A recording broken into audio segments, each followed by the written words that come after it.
Militer Rusia dan Ukraina saling berbalas serangan udara, terutama melalui serangan pesawat nirawak atau drone. Rusia semakin gencar menyerang Kiev, ibu kota Ukraina, dan menghantam beberapa distrik bersejarah seperti Podil dan Pechersky.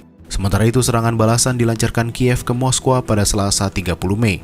Rusia berulang kali menyerang Kiev pada bulan ini dan kebanyakan terjadi pada malam hari dengan menggunakan kombinasi pesawat nirawak dan rudal. Sistem pertahanan udara Kiev pada Selasa 30 Mei 2023 dini hari dilaporkan berhasil menahan dengan menembak jatuh rudal yang masuk. Suara sirene peringatan serangan terdengar meraung-raung di sejumlah kota lain. Akibat serangan itu, seorang perempuan berusia 27 tahun dilaporkan tewas di distrik Holosivsky. Serangan tersebut adalah serangan ke-17 Rusia di Kiev pada bulan ini dan terakhir dilancarkan 2 hari beruntun setelah serangan pada Senin 29 Mei 2023. Ukraina menyatakan ada sebuah landasan pacu yang rusak dan 5 pesawat yang tidak bisa digunakan di wilayah Khmelnytsky. Kantor berita Rusia RIA mengutip Kementerian Pertahanan menyebutkan lebih dari 1 pangkalan udara Ukraina sudah diserang. Terkait hal ini, belum ada konfirmasi dari Ukraina tentang kerusakan pangkalan udara lainnya.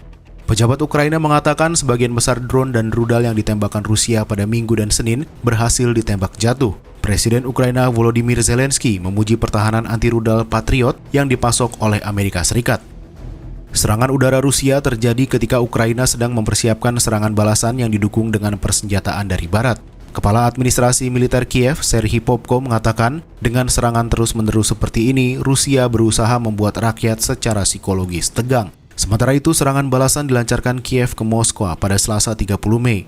Rusia mengklaim pertahanan udaranya menghancurkan pesawat nirawak yang menyasar wilayah tempat tinggal elit, termasuk yang ditempati Presiden Rusia Vladimir Putin. Kantor berita Reuters melaporkan penduduk di barat daya Moskwa mendengar ledakan keras sekitar pukul 02.00 hingga 03.00 dini hari. Wali kota Moskwa Sergei Sobyanin mengatakan 2 orang terluka, salah satunya dirawat di rumah sakit dalam serangan dini hari itu. Adapun bandara Moskwa tetap dibuka dan tidak ada kematian yang dilaporkan.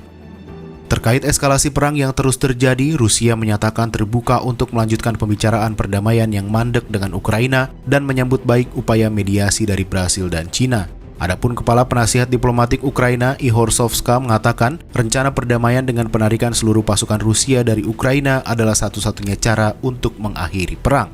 Cina yang memiliki hubungan dekat dengan kepemimpinan Rusia mengirim utusan utama Li Hui ke Kiev dan Moskwa pada bulan ini untuk mendorong pembicaraan damai. Sovka mengatakan utusan itu diberi pengarahan secara rinci tentang situasi di medan perang, pembangkit listrik tenaga nuklir Zaporizhia, jaringan listrik dan pemindahan anak-anak Ukraina ke Rusia yang menurut Kiev adalah kejahatan perang Rusia.